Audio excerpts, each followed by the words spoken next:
The Childhood of Jesus, the Gospel of James, Biographical Gospel of the Lord. Chapter 159. Eudokia learns a secret of the heavens. When the youths had disappeared, Eudokia asked Mary just who these youths actually were. For Eudokia was still a pagan and knew nothing of the extraordinary secrets of the heavens. That on this occasion the pagans also saw the angels was because their inward eye was kept open during this time.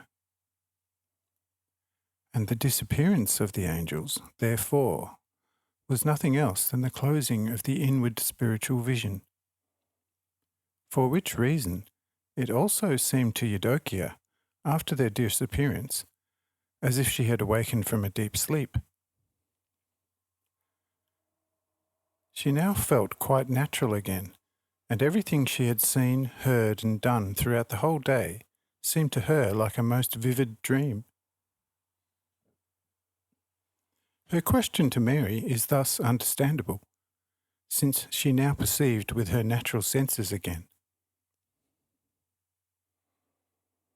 Mary therefore said to her, "Eudokia, we shall be together for still some time, and everything which at present seems obscure to you will become plain. But for today let us go to rest, for I am very tired."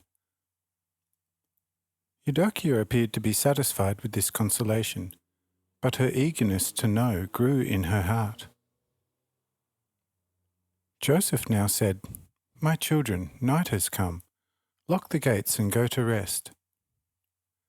For tomorrow is anyhow the after Sabbath on which we do not work. Then we can still discuss this and that. But for today, praise the Lord, and do as I have requested of you. You, James, prepare the crib now, then bring the baby to bed and place the crib next to the mother's couch. And you, Eudokia, go to your bedroom also and refresh yourself with sweet sleep in the name of the Lord." Eudokia now went directly into her bedroom and lay down on the couch, but sleep would not come. For her fiery heart was too stirred up at the disappearance of the youths, and she had fallen in love with Gabriel, and now could not help nor console herself, since the object of her heart had so suddenly disappeared before her eyes. When all rested and slept, Eudokia arose and opened a window and looked out. Here, Gabriel suddenly stood before her and admonished her, "You must put your heart to rest. See, I am not a human being like you, but am only a spirit and am a messenger of God. And worship the baby, for he is the Lord. He will bring peace to your heart." Thereupon the angel disappeared, and Eudokia obtained peace.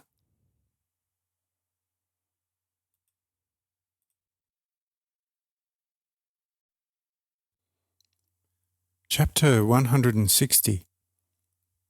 I am he who teaches justice. In the morning, an hour before sunrise, everyone in Joseph's house was up as usual, and the baby himself kicked about quite gaily in his crib and let himself be heard by joyful baby tones as if he were half singing. James played with the baby in his usual way and made various motions with his hand for the Lord of Infinity, and sang and whistled thereby. Mary was still on her couch and slumbered, wherefore Joseph, who was engrossed in his morning prayer, criticized James a bit, since he was so noisy and paid no attention to the prayer nor to the slumbering mother. Here James excused himself and said, "Dear father, see, the Lord of heaven and earth is after all pleased by my activity with him. And we certainly should always do that which pleases the Lord.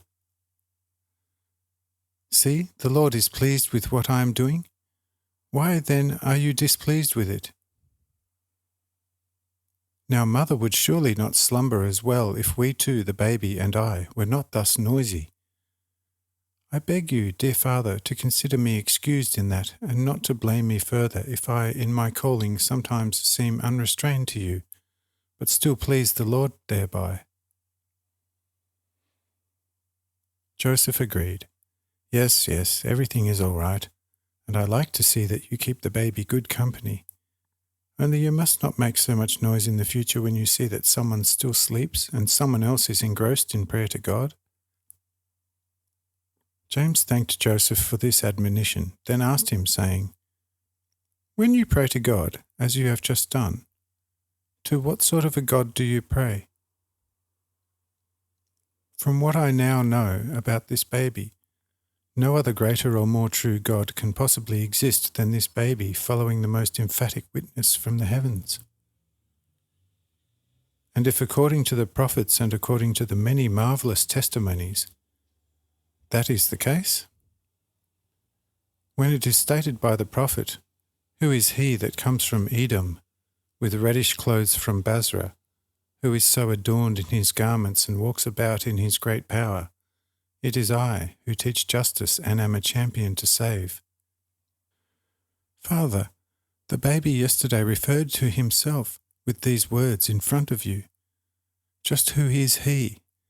For no child of man can speak thus of himself, and there is only one God. Who then is the baby that here says, I am he who teaches justice and am a champion to save? Here Joseph was taken aback and admitted, Truly, my son James, you are right. You are better off at the cradle than I here in my prayer nook. While they were speaking, Eudokia came out of her chamber filled with the highest ecstasy. She was as beautiful as the red glow of the morning, and fell down before the crib and worshipped the baby. When she had thus prayed for half an hour, she arose and declared, Yes, you alone are the one, and apart from you there is no other. Last night in a dream I saw a sun in the firmament, and it was empty and had little light.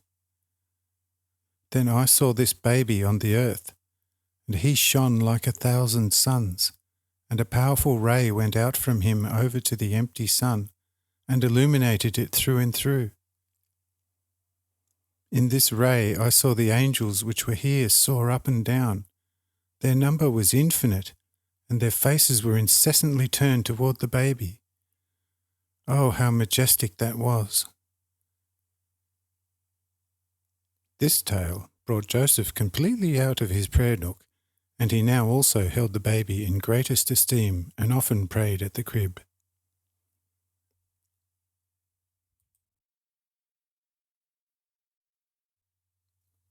Chapter 161. A blind man receives his sight. At this time Mary also awoke, rubbed the sleep from her eyes, promptly arose and washed herself, and exchanged the nightgown for her daytime dress in the small side chamber. Then she returned resembling an angel of heaven, so beautiful, so good, so devout, and so concernedly resigned to the will of the Lord. She greeted Joseph and kissed him, then embraced Eudokia and kissed her. After this most friendly greeting, which always cost the aged Joseph a few tears of joy, Mary, humbling herself in her heart to the greatest extent, full of love, knelt down by the crib, and while praying gave her breast to the baby. After the baby was nursed, Mary promptly had a fresh bath prepared and bathed him as usual. And the baby cheerfully kicked about in the bath basin and industriously made his inarticulate voice heard.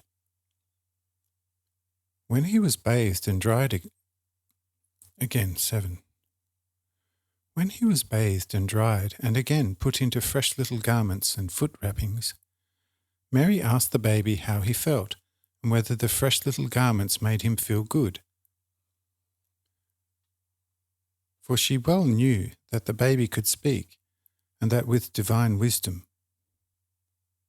But she did not know, and no one except James knew, that the baby had again bound his tongue. Hence all considered it strange that the baby gave no answer to Mary's questions.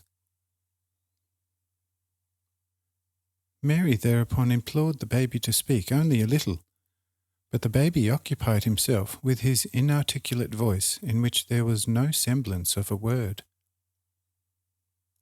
That disquieted Mary as well as Joseph, and they wondered if perhaps the angels had not taken the child of God into heaven during the night and left just an ordinary child in the crib in his place. For the belief that children were interchanged was quite common among the Jews. Mary, as well as Joseph, regarded the baby quite concernedly, wondering if in fact he was the same, but could not discover the least dissimilarity, neither about the head nor anywhere else. Here Mary said, "Save the bath-water, and look for someone that is sick and bring him here. For up to now, this water has always had a miraculously healing power. If the sick one gets well, we still have our baby, and if he does not get well, it then has pleased the Lord to give us another child in place of his own." Here James wanted to speak, but the baby forbade him this, with words clearly audible in his heart, and he remained silent. Thereupon Joseph at once sent the oldest son into the city so he might bring back someone sick. In an hour and a half, he returned with a blind man, and Mary washed his eyes with the bath-water, but the blind man did not receive his sight. This occurrence saddened Mary, Joseph, the 4 sons, and Eudokia. Only James remained gay and took the baby and coaxed him. And the blind man grumbled, for he felt that he had only been hoaxed. But Joseph consoled him and promised to provide for him for the rest of his life as recompense for this seeming hoax, whereat the blind man became calm again. Joseph now noticed how happy James was, and held this up to him as a sin against Joseph as his father. But James said, "I am happy because I know where I stand, but all of you sorrow because you do not know that. Do you not know that one should not tempt God?" Here James breathed on the blind man, who instantly received his sight. All now gazed at James in astonishment, and did not know what to think.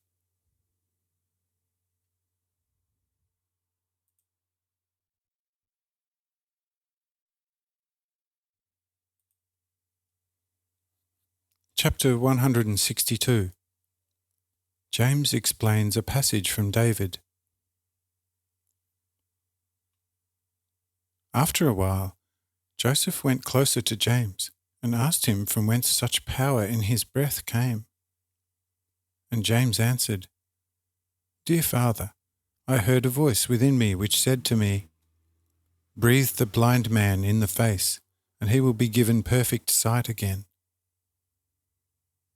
See, I steadfastly believed this voice within me, did according to its word, and the blind man sees." Joseph asked, "That is no doubt as you have spoken. But whence came the powerful voice within you? How did you hear it?" The questioned James replied, "Dear Father, do you not see him upon my arms who now plays with my curls? I think he was the one who spoke this to me within me in such a wondrous way." Joseph continued to inquire of James, saying, "Do you really believe that the baby is still the right one? Do you not think that he might have been interchanged on us?" And James answered, Who or what power can there be that is able to trade off the Almighty? The angels surely did always fall on their faces when the baby spoke most marvellously. How then should they be able to act thus with him, the Almighty? I therefore hold the baby to be the original and genuine one just as surely and truly as I have never believed in an interchange of children. Here, Joseph said, my dear son, you have not given me a very firm proof of your faith here. See, thus speaks David himself when he says, why do the heathen rage and the people speak a vain thing? The kings in the land rise up, and the lords counsel together against the Lord and his anointed, and say, let us rend his bands, and throw from us his cord. See, my son, the words are spiritual, and the kings are the powers, and the land is the great realm of the invisible powers. But what do these have in mind? Of what do they speak? Is not the possibility indicated therein that they can also lay their hands on the Lord? And James replied, certainly, if the Lord should permit it. But it already states in the beginning of this song, asking, why do the heathen rage and why do the people speak a vain thing? Does not David actually wish to describe the impotence of such powers against the Lord? For it does emphatically say farther down, but he who lives in heaven laughs at them and derides them. He will speak to them one day in his anger, and with his wrath he will frighten them. Dear Father, I would say these two stanzas of the great singer of God sufficiently justify my belief, for they are enough to tell me that the Lord always remains the Lord, and no interchange can be carried out against him. Joseph was amazed at his son's wisdom, and with his whole house again went back to the acceptance of the genuine baby, and honoured and praised God therefore.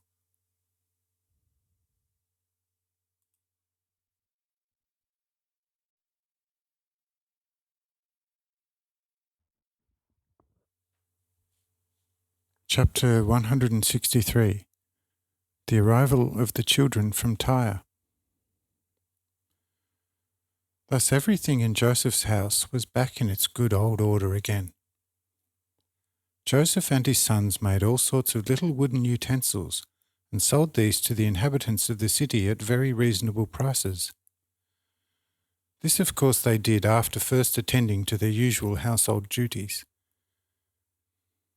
Mary and Eudokia looked after matters of the household, made garments and sometimes also embroidered for wealthy families in the city. For Mary was greatly skilled in all manner of artistic spinning and knitted whole garments. And Eudokia was a good seamstress and knew how to handle a needle deftly. Thus the family constantly earned for itself what was needed, and also had enough to assist the poor in time of need.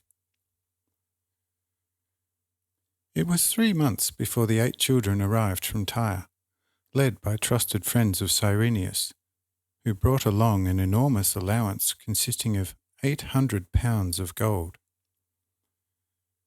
Hereupon Joseph stated, the children I will indeed take, but the money I will not take, for on it lies the Lord's curse. So just take it back again and give it to Cyrenius, who will surely know why I can and may not accept it.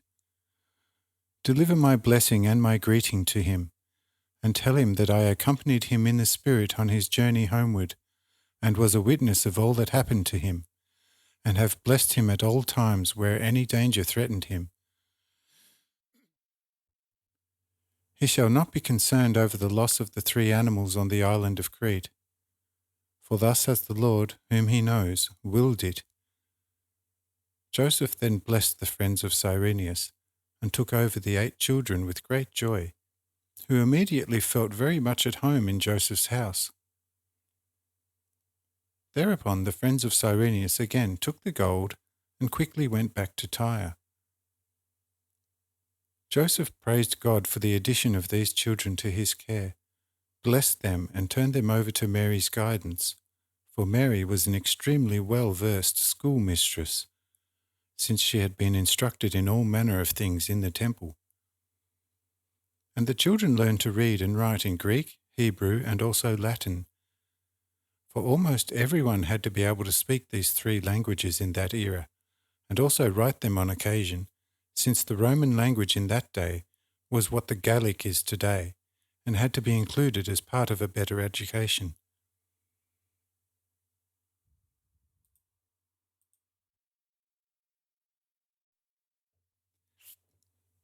Chapter 164. An evil spirit is dispossessed. From this time onward, it was very quiet in Joseph's house, and nothing miraculous took place. This quiet state lasted for a full year, at which time the little child could already walk by himself and talk and play with the other 8 children. During this time, a Negro family with a very sick child came into Joseph's house. For this family had heard, in the city, that a miracle doctor was present in this house who healed all sicknesses. The sick child was a boy of 10 and was tormented most pitifully by an evil spirit. The spirit gave the boy no rest night and day, threw him about, made his stomach swell up, and thereby caused him unendurable pain. At times he drove him into the water, and at times into the fire. But when this spirit found itself to be in Joseph's house, it was quiet and did not stir. Joseph asked the boy's father, who understood Greek, about the particular circumstances of the boy. And the father faithfully told Joseph all that had ever taken place with the boy from the beginning. Thereupon Joseph called James, who, as a 16-year-old youth, was busying himself with the little child as usual, and told him of the distress of this Negro family. Hereat, James turned to the little child and caressed him and talked to him in his heart. At this, the little child stated quite loudly in the Hebrew language, "My brother, my time will not come for quite a while, but you go over to the sick boy whose race carries the sign of Cain. Touch him in the breast cavity with the index finger of the left hand, and the evil spirit will promptly depart out of the boy forever." James quickly went over and did as the little child had told him. Here the evil spirit rent the boy for the last time and screamed, "What do you, terrible one, want with me? Where shall I go now, since you drive me from my home ahead of time?" And James declared, "The Lord wills it. The sea is not far away. There, where it is deepest, you shall dwell at the bottom, and the slime shall be your dwelling place henceforth. Amen." Here the spirit left the boy, who instantly became well. Thereupon the family wanted to reward Joseph, but Joseph accepted nothing and let them depart in peace and praised God for the wondrous healing of this boy.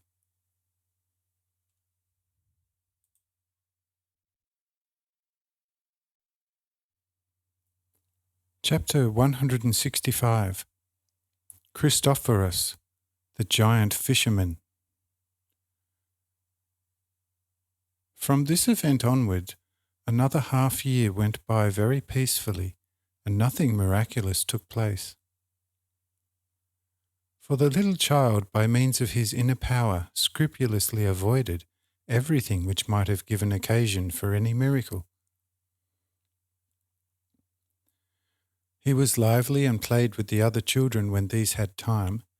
Otherwise, he much preferred to go about with James, and talked with him quite intelligently when they were alone. But with the other children he talked in the manner of a child 2 years old.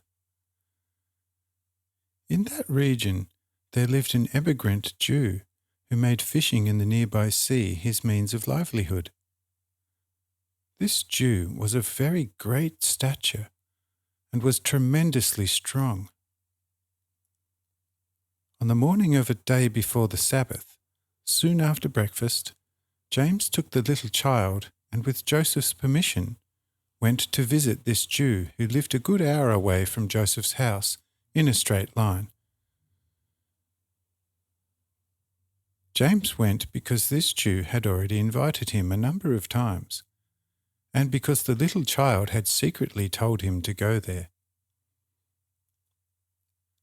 When James with the little child arrived at the fisherman's house, the latter was highly pleased and promptly served James a well-prepared fish. James ate thereof with great pleasure and gave especially selected little pieces to his little brother to eat. And the little child ate the small portions which James put in his mouth with visible appetite. This made the fisherman so happy that he was inadvertently touched to tears thereby. James soon wanted to go home again, but the fisherman entreated him to remain with him for the day. "And in the evening," he promised, "I will carry you home along with you, dearest little brother. See, you no doubt walked for an hour and a half because you had to walk around this inlet of the sea, which is very shallow throughout.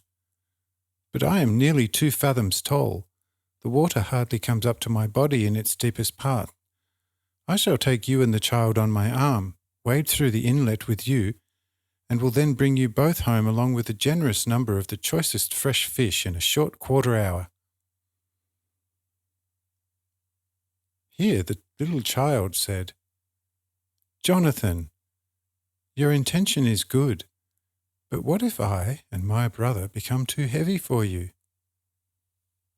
Jonathan smiled and replied, "Oh, my dear little child, if both of you were 100 times as heavy as you are, I still could carry you quite easily." And the little child asserted, "Jonathan, that remains to be seen. Just try to carry me alone across and back through the inlet, which is hardly 50 fathoms wide, and we shall see how your strength holds up for us both." Jonathan immediately agreed to this test, and with the consent of James, took the little child on his arm and waded with him across the inlet of the sea. The way across went passably, although Jonathan was greatly surprised at the heaviness of the little child.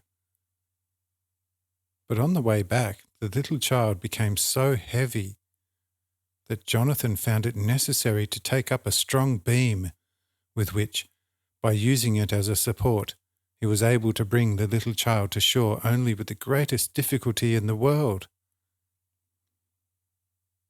When he arrived there, he promptly set the little child on the shore where James was waiting and declared, "In Jehovah's name, what is this?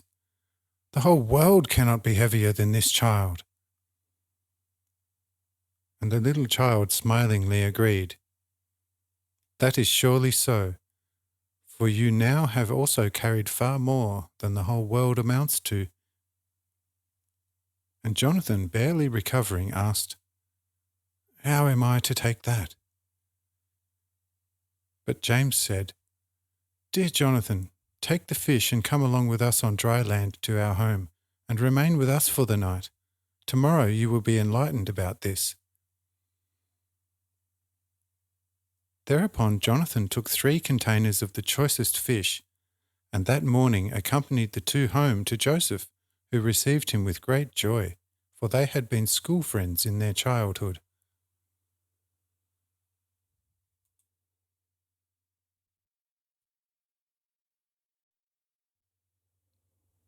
Chapter 166.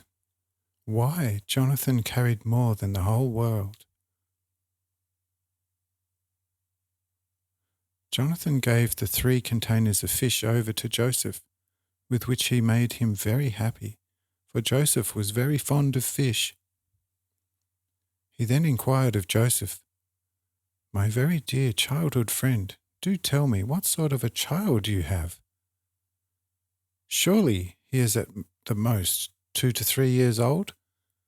But he speaks as sensibly as if he were a grown man. And see here, I, who after all am able to carry 2 oxen under my arms like you can carry 2 lambs, wanted to keep James and the little child with me for the whole day, and wanted to bring them home to you in the evening by wading through the inlet with them.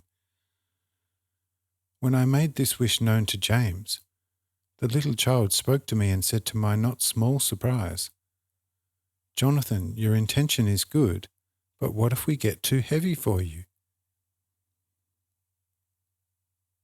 That I, in the knowledge of my strength, had to smile at this question of childish concern is obvious. But the little child said thereto, "That remained to be seen." I should attempt to carry him alone across and back through the inlet to convince myself if he might not become too heavy for me.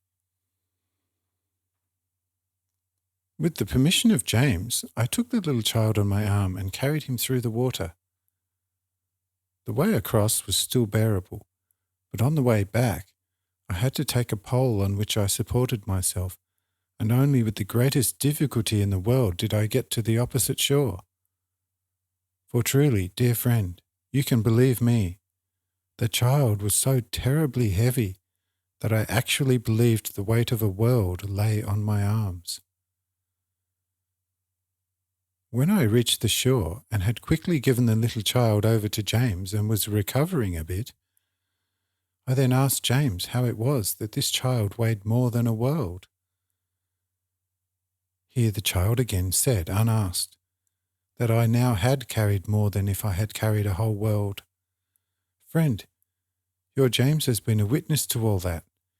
Now I am asking you about it and declare, what in Jehovah's name kind of child do you have?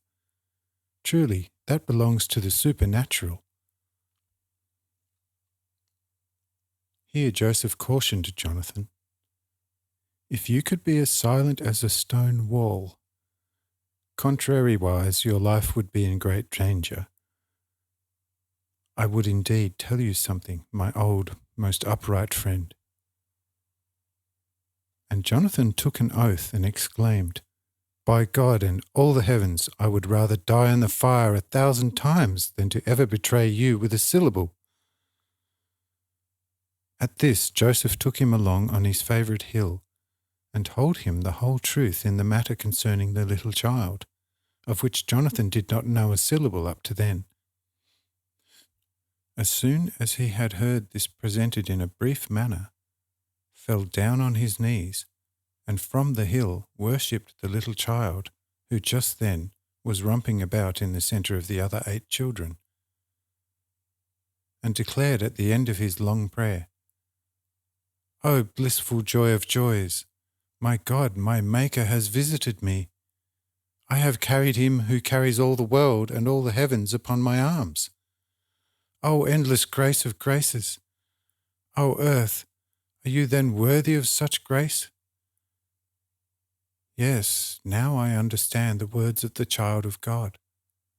You have carried more than a world.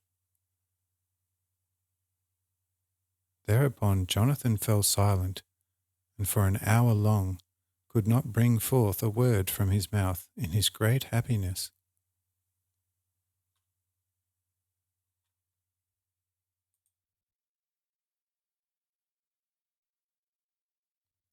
Chapter 167. The Child's Favourite Food.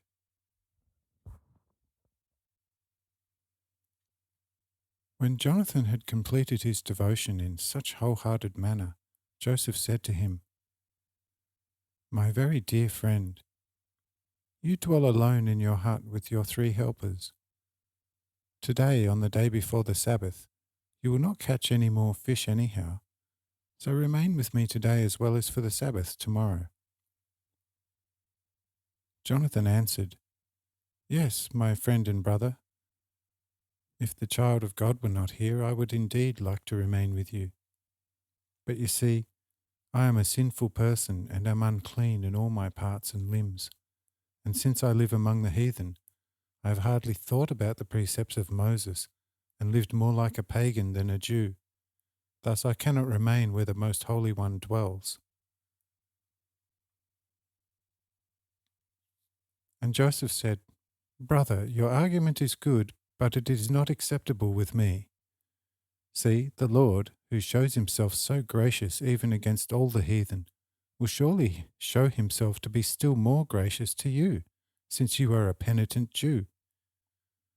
All you need is to love him, and you may be sure that the Lord will also love you beyond measure.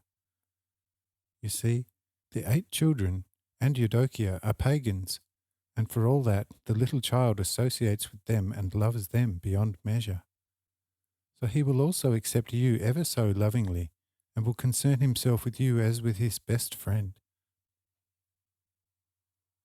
At these words Jonathan took courage, and with Joseph again went down from the hill into the dwelling where the noon meal had long been prepared.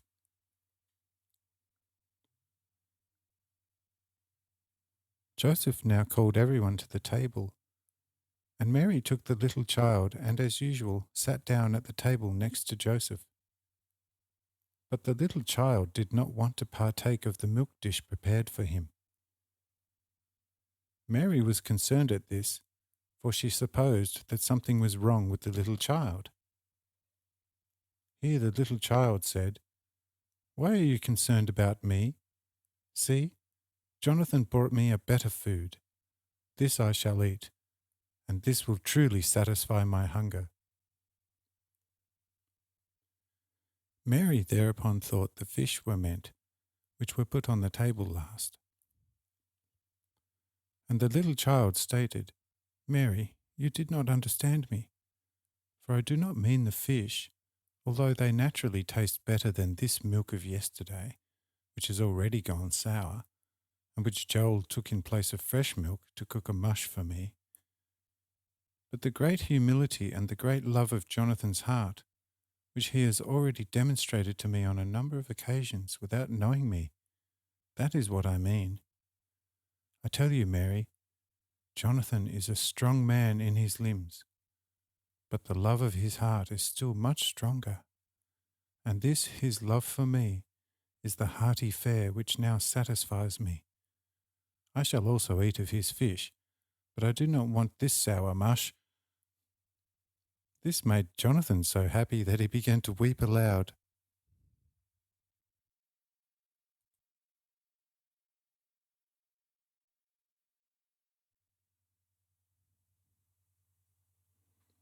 Chapter 168.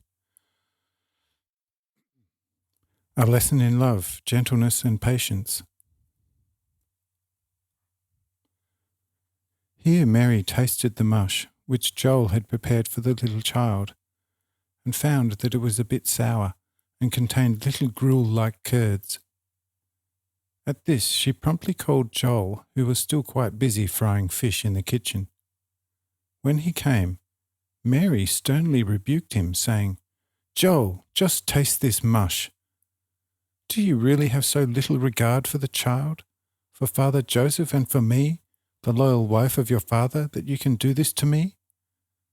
Do our cows and goats not have any more fresh milk in their udders? Why did you take yesterday's already sour milk, which one can drink cold when one is thirsty, but not when it is cooked, because it then is harmful, especially for children?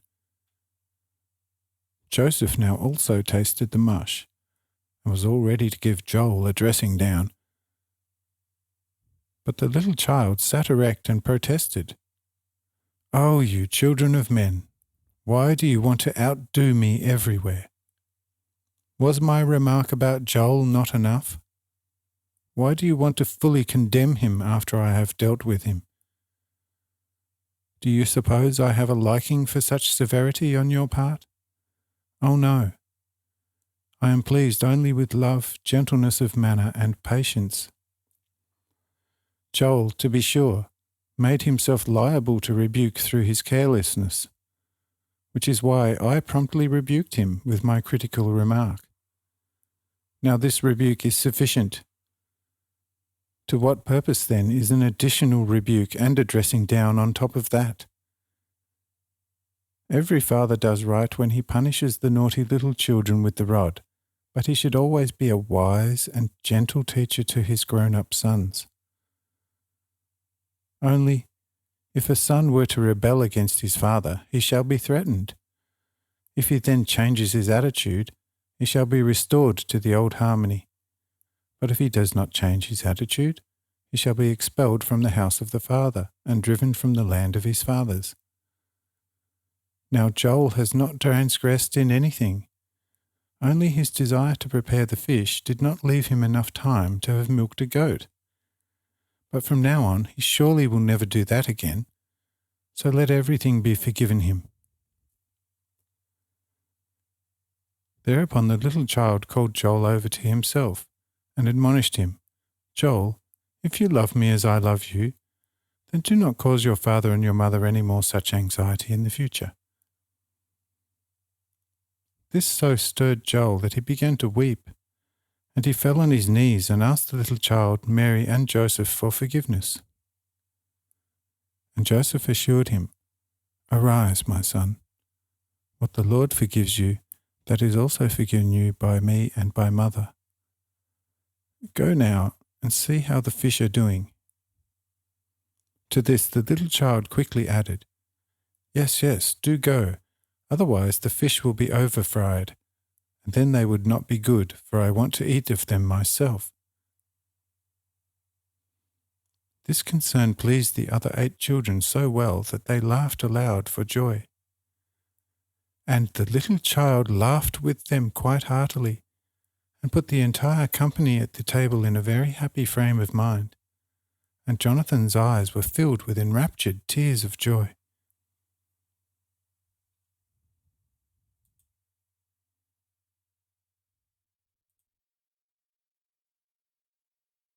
Chapter 169. Melchizedek, the King of Salem. Soon Joel brought in the fried fish and set them on the table. Joseph now placed a generous portion in front of each one, and did not forget himself either. But as usual, he did not give a portion to the little child, who naturally received his share from Mary's portion. But this time the little child was not satisfied therewith, and also wanted a whole portion. Here Joseph said, "But my dearest little son, my Jesus, that would surely be too much for you. In the first place, you could not possibly eat it at all, and besides it would make you sick if you did eat it. Now you can see that I gave your mother a greater portion anyhow, because she has to provide for you. So do not concern yourself, my little son. You will not come too short." And the little child replied, "That I know, and many other things besides which you do not know. But it still would have been fitting if you had also given the Lord of creation a whole portion. Do you know who Melchizedek, the king of Salem, was? You do not know. But I know and tell you. The king of Salem was the Lord himself. But apart from Abraham, no one was permitted to have the least intimation thereof. That is why Abraham bowed down to the earth before him and voluntarily gave him the 10th part of everything. Joseph, I am the same Melchizedek, and you are comparable to Abraham. Why then do you not want to give me the tithing of these good fish? Why do you refer me to the mother? Who made the fish as well as the sea? Was it Mary or I, a king of Salem from eternity? See, I am here in my own from eternity, and you are not even willing to set a whole portion of fish before me? Now that is indeed rare. For that reason, it will also come to pass that men will one day place far greater portions before the mother of my body than before me. And I shall have to wait for what is placed before the mother, and that will be far from the order of Melchizedek.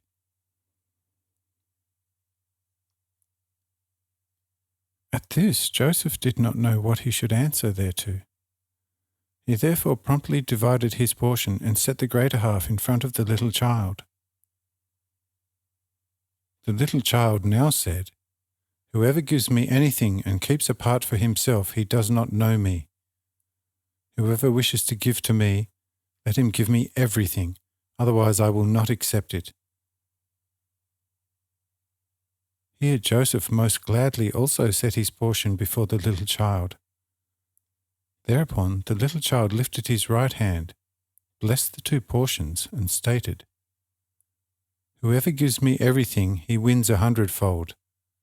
Take the fish back again, Joseph, and eat, and give me only what you have left over." Joseph now took the fish again, and ate a great deal thereof, and when he could eat no more, so much was left over that it would have been enough for 12 people, and the little child then ate of the remainder.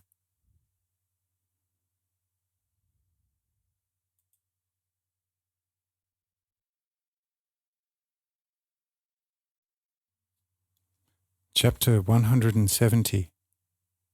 Great thoughts other than love are vain. After this meal, during which Jonathan wept many tears of joy and also of remorse, Jonathan asked Joseph, "Joseph, my old childhood friend, oh, tell me truly how incomparably happy you must really be when you consider the greatness of your calling. What do you feel when you look at the little child and the living faith of your heart tells you? See, the little child is God Jehovah Zebaoth, who talked with Adam, with Enoch, with Noah, with Abraham, Isaac, and Jacob, who delivered our fathers from this land's hard bondage through Moses, and himself gave the law in the desert, and for 40 years led the many people in the desert, where nothing grows than only an occasional bush of thorns or a thistle, who spoke through the mouth of the saints and prophets. O Joseph, say, O tell me, what do you feel in the presence of him who laid the foundations of heaven and earth? Yes, who created the angels and made the first pair of human beings and gave them life with his living breath. Tell me, when you think that over, is it possible for you to speak? Does the beholding of the child not bind your tongue to such an extent that you must remain silent in too great reverence for him who always was? And Joseph answered Jonathan, "You do right that you ask me thus, but just consider for yourself. What shall I do? It is after all like that, and I must bear the Most High just as if he were something low. Otherwise I could not possibly continue. See, God is after all God, and we are his creatures. He is everything, and we are all nothing. This relationship is arithmetically correct. Now can you even in your loftiest thoughts change anything in this relationship? So you see, your questions are vain. Even if I had a heart as big as the earth and a head as big as the sky, and then would entertain thoughts and feelings before which all the angels would quake, say, what service would I thereby render him who carries the whole infinity in his right hand like I carry a grain of sand? Would I thereby be more of a human being and God the less God? So you see, your question is vain.